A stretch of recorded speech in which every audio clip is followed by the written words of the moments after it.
Topic is human activities, primary activities. What is human activity? Human activity means any activity done by human being is called human activity. Now, what is economic activity? See here, human activities which generate income are known as economic activities. It means in daily life you do so many activities, but all activities do not give you income. Only some activity provide you income. Those activities which generate income are known as economic activities. Economic activities may be classified in 5 groups. Number 1, primary activities. Number 2, secondary activities. Number 3, tertiary activities. Number 4, quaternary activities. And number 5, quinary activities. Now, primary activities. Primary activities are directly related to environment. For example, you see here, agriculture, fishing, hunting and gathering, mining, pastoral activities, etc. In these pictures, first picture is related to agriculture. In second picture, fishing. In third picture, hunting and gathering. Here you see mining. All these activities are called primary activities. Yes, the word red collar. What is red collar? The people engaged in primary activities are called red collar. You see, people engaged in primary activities are called red collar workers due to outdoor nature of their works. Okay. Here the word chicle. Technical word chicle. What is chicle? Most of you chew chewing gum. When its flavor is gone, it is known as chicle. Chicle is made from milky juice of Jepota tree. Okay. Now, first primary activity is hunting and gathering. What is hunting and why hunting? Is it necessary? In general way, we can say no, it's not necessary. But suppose you are in a climatic condition where temperature is in -degree, in desert areas where it is very difficult to grow crops for food, what people will do there? They will do hunting. Here you see in this picture, the person is trying to kill any animal. Hunting and gathering are the oldest economic activities. People located in very cold and extremely hot climates survived on hunting. As I told you, it's not necessary to kill animals, but for food, for cloth, they depend on animals. So, they do hunting activity. Next is gathering. Gathering is practiced in regions with harsh climatic conditions. Means hunting and gathering, both primary activities, are done in difficult climatic conditions. In polar areas, in desert areas. You see here some people are collecting something. Gathering means to collect something from nature, from forest, from anywhere. If you see the areas or regions where hunting and gathering activities take place, areas are Alaska. Here you see Alaska. In South America, in north part of Asia continent. If you think about these areas are snow covered area. Mostly here you see these areas are snow covered area. This is also snow covered area. There it's not possible to grow any crop for food. So hunting and gathering activity is mostly done in these areas. Okay. Next, nomadic herding. Nomadic herding or pastoral nomadism. Herders rely on animals for food, clothing, shelter, tools and transport. Now the word is nomads.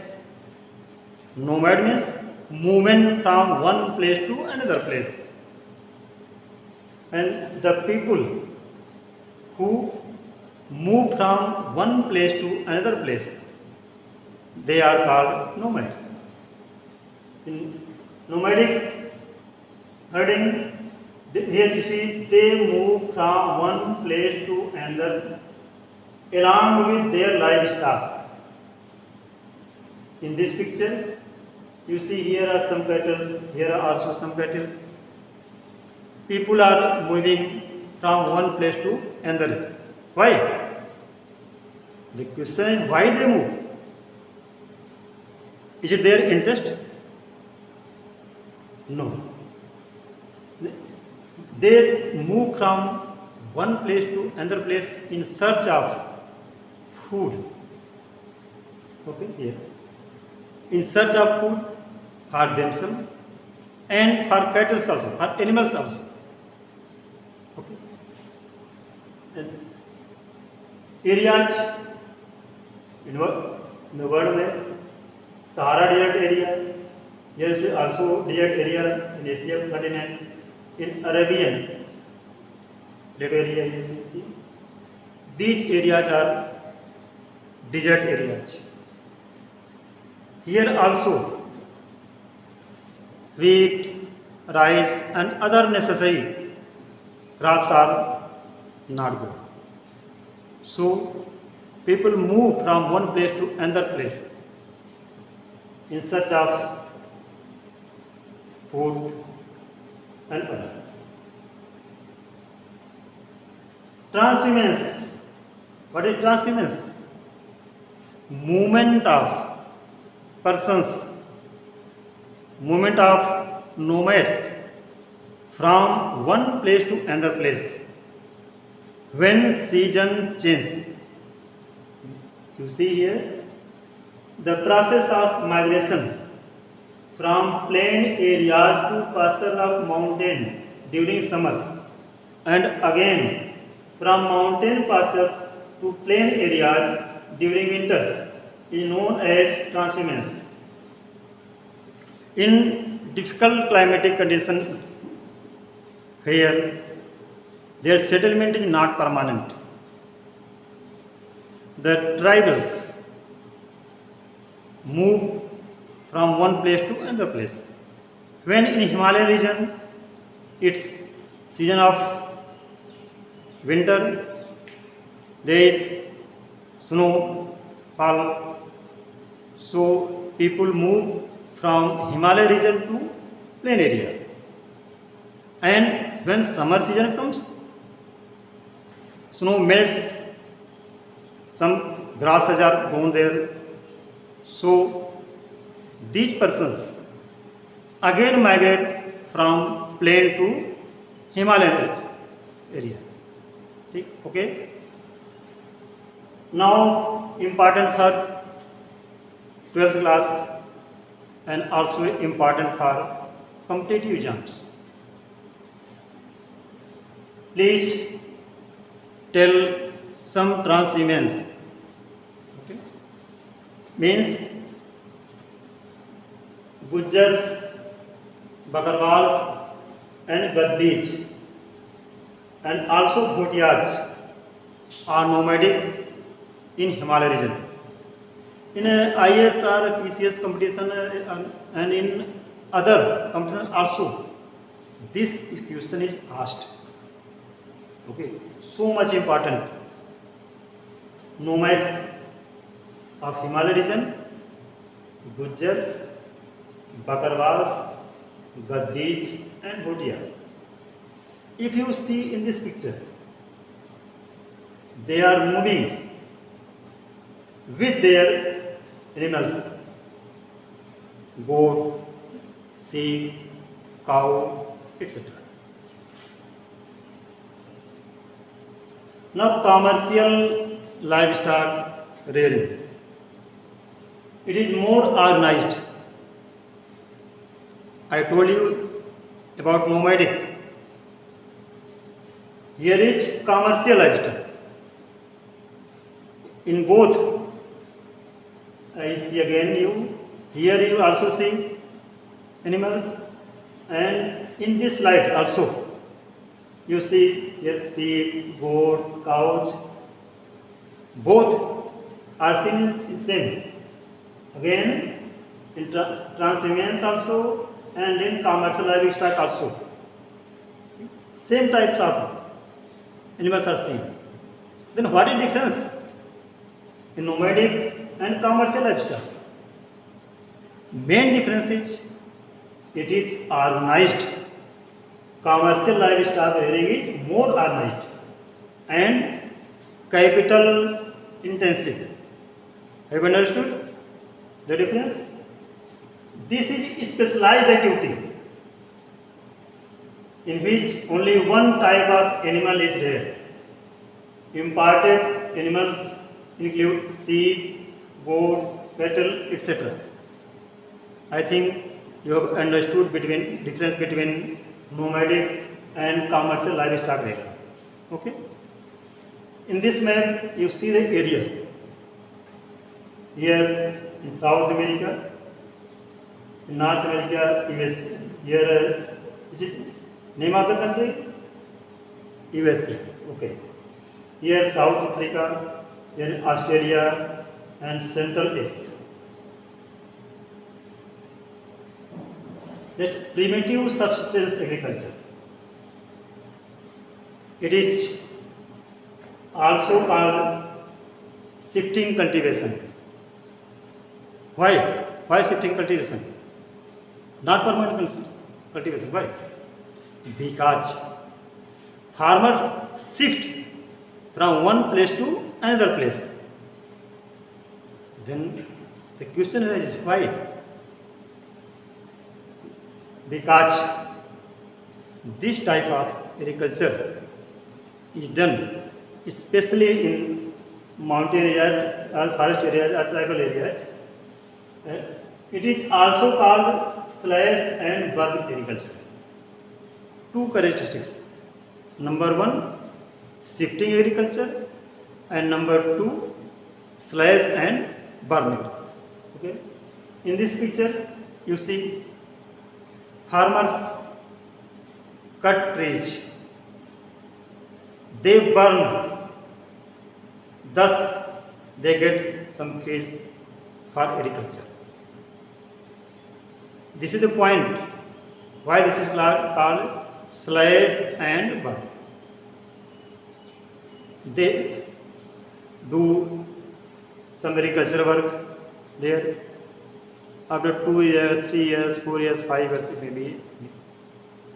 When fertility reduces,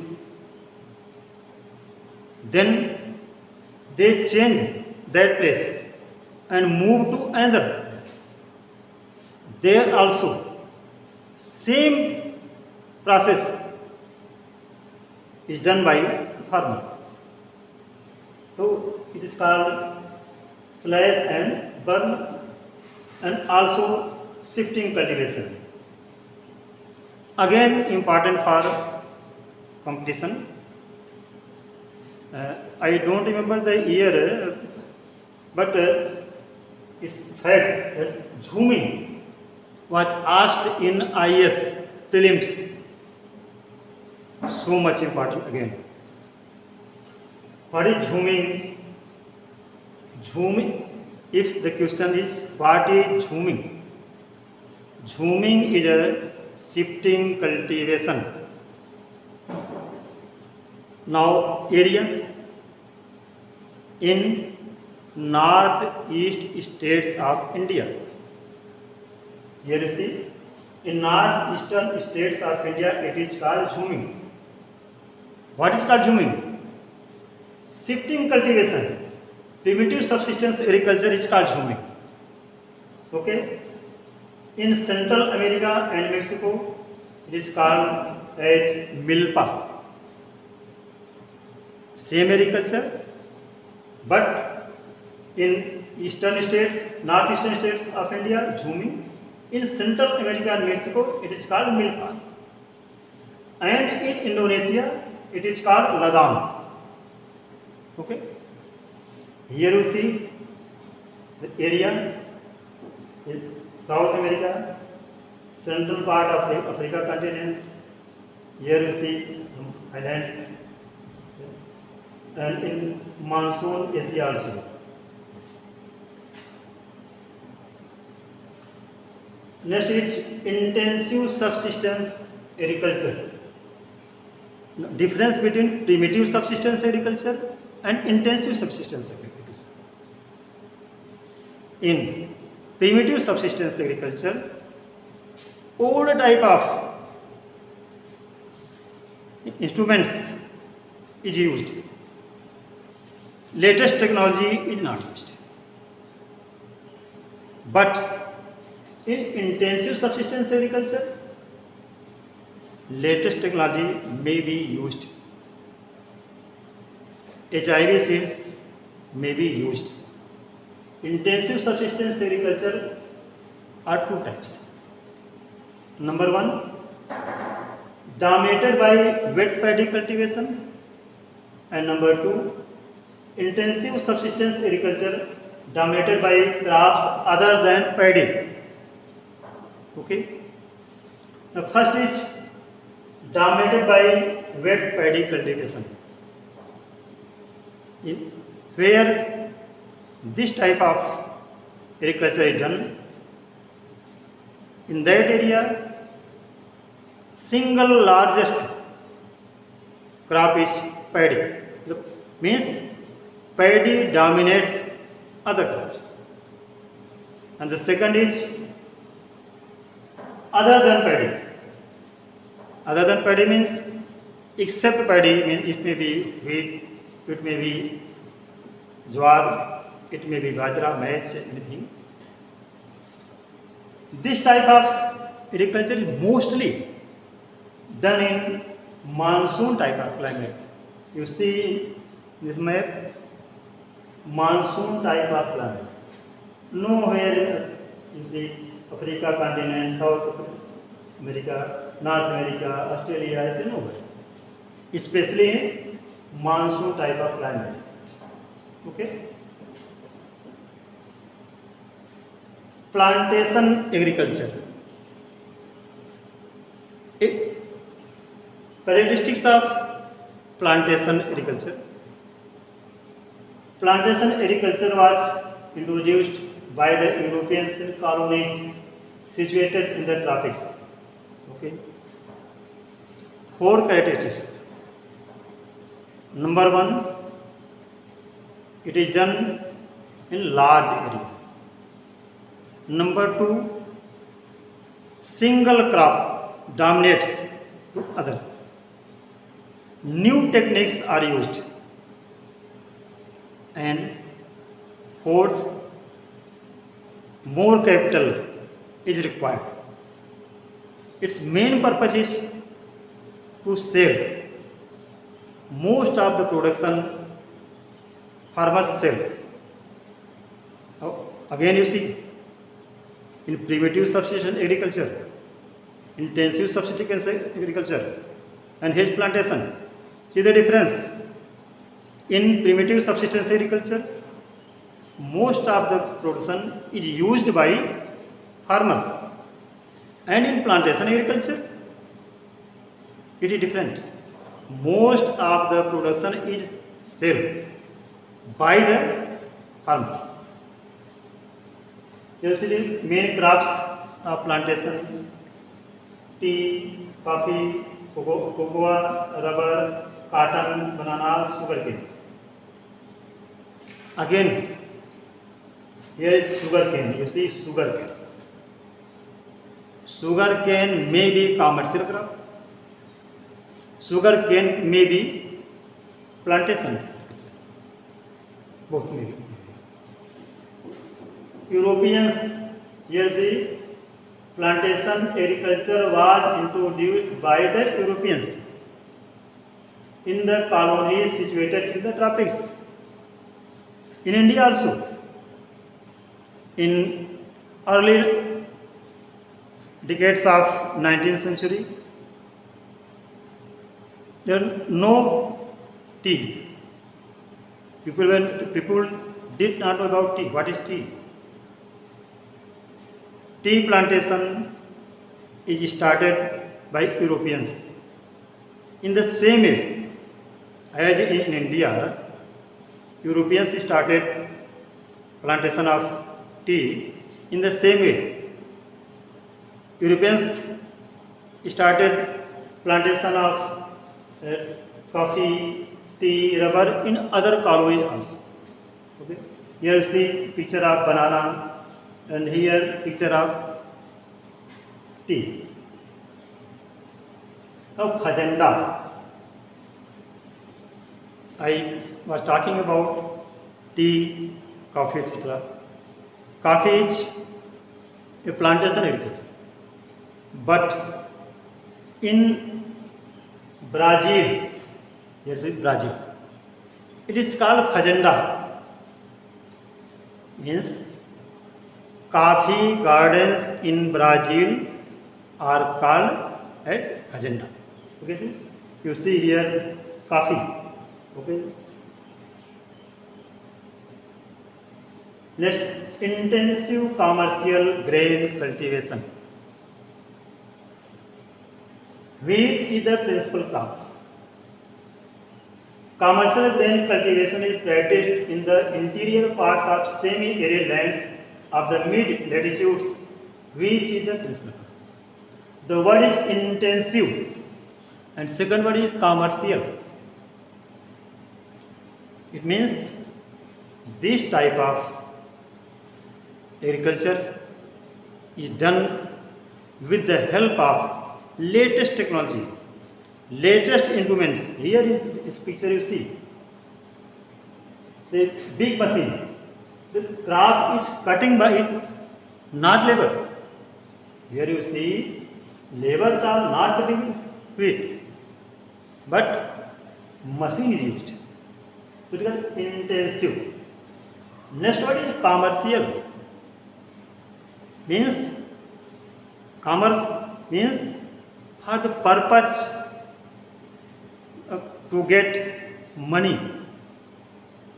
In other words, we can say most part of the production is not used by farmer himself or herself, but it's for commercial purpose. I again tell you, any crop, for example, you take wheat. Wheat may be primitive subsistence agriculture in some countries, while in USA it's intensive commercial grain.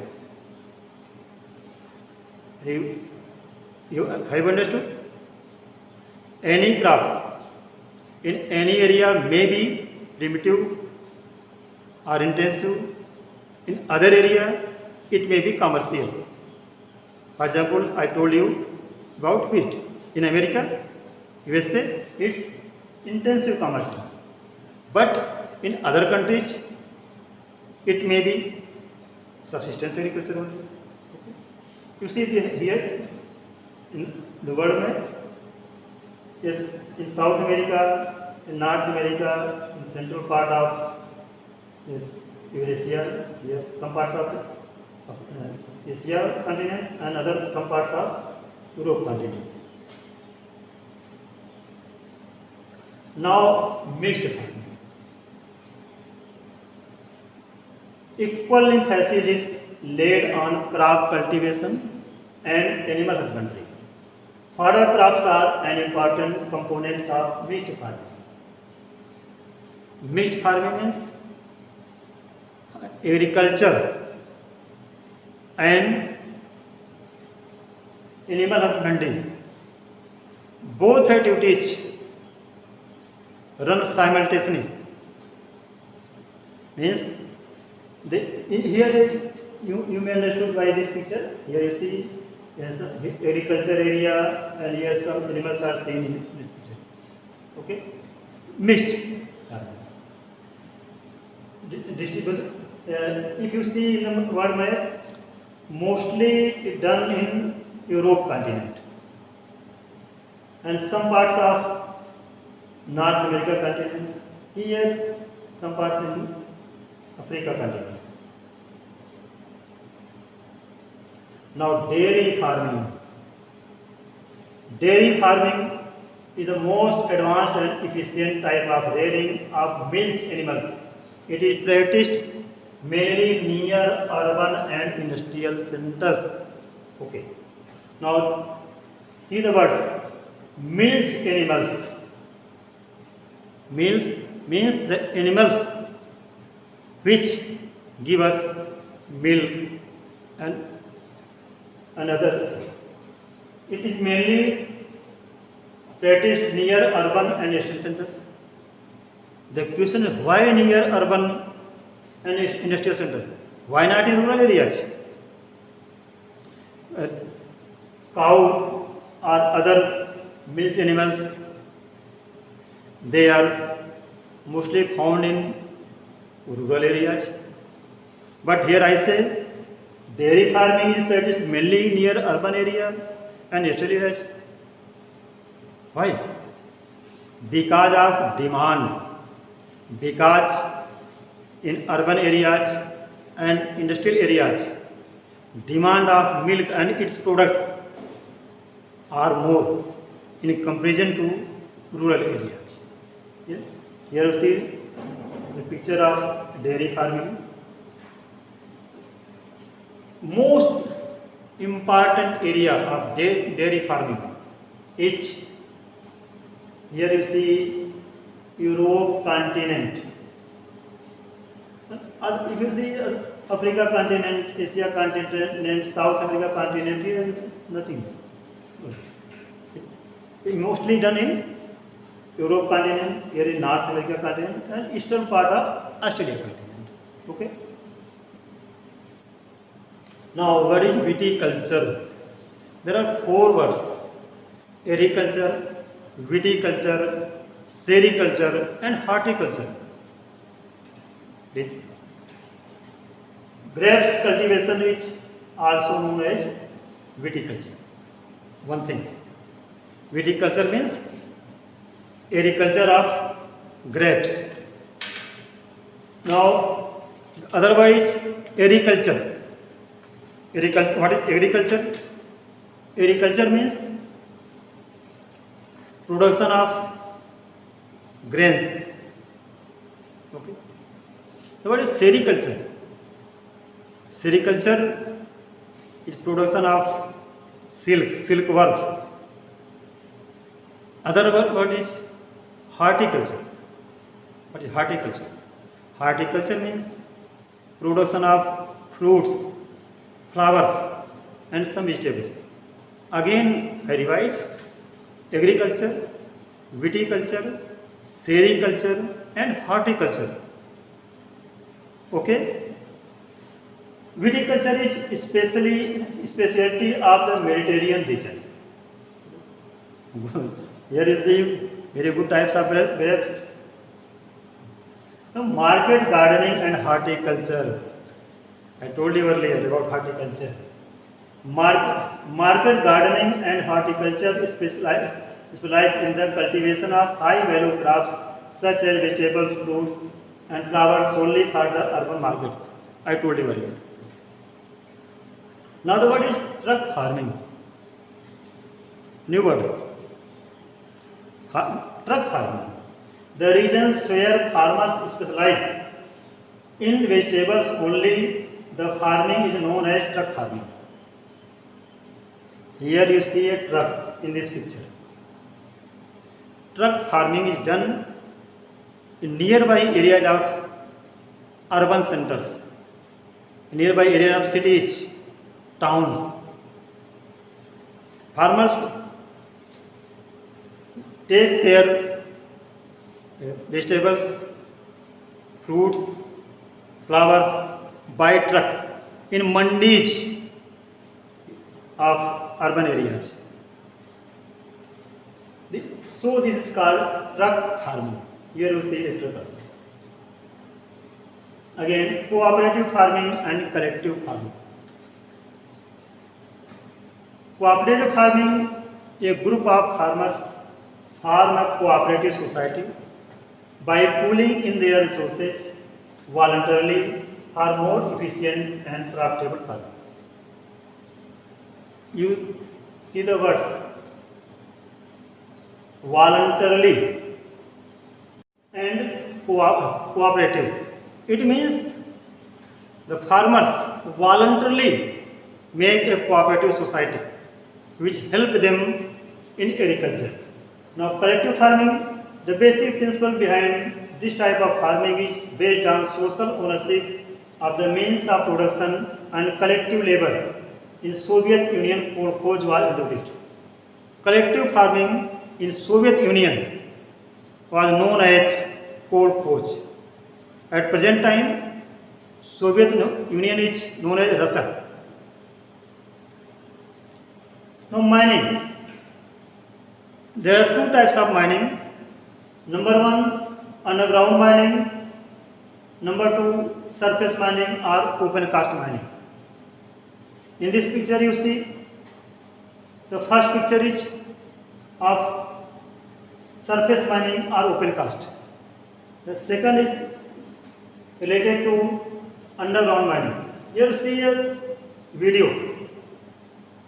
Okay, see the video how workers are doing their works in an underground mining.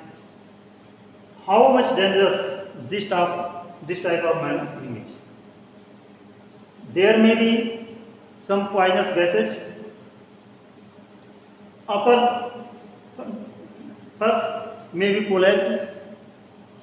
Water may come in the mines, and so many hazards may take place in underground mining. Now factors affecting mining activities: quantity of mineral, quality of minerals and technology, capital, transport cost, and so many factors. Here you see some colors: white color, blue color, pink color. As you have read about red color, gold color in the same way. White color, a white collar worker is a person who performs professional desk managerial or administrative work. White collar work may be performed in an office or other administrative setting. Next, blue collar worker stereotypical refers to workers who engage in hard manual labor, typically agriculture, manufacturing, construction. Next, pink color term was coined during the Second World War when women occupied jobs as secretaries, typists, and transcribers. But as the US economy evolved, these jobs became defined as those that were traditionally dominated by women. They include nurses, doctors, dental assistants, and teachers, mining or maintenance, etc. At last, grey color refers to the balance of employed people not classified as white or blue collar. Grey collar workers often have licenses, associated degrees or diplomas from a trade or technical school in a particular field. Thanks.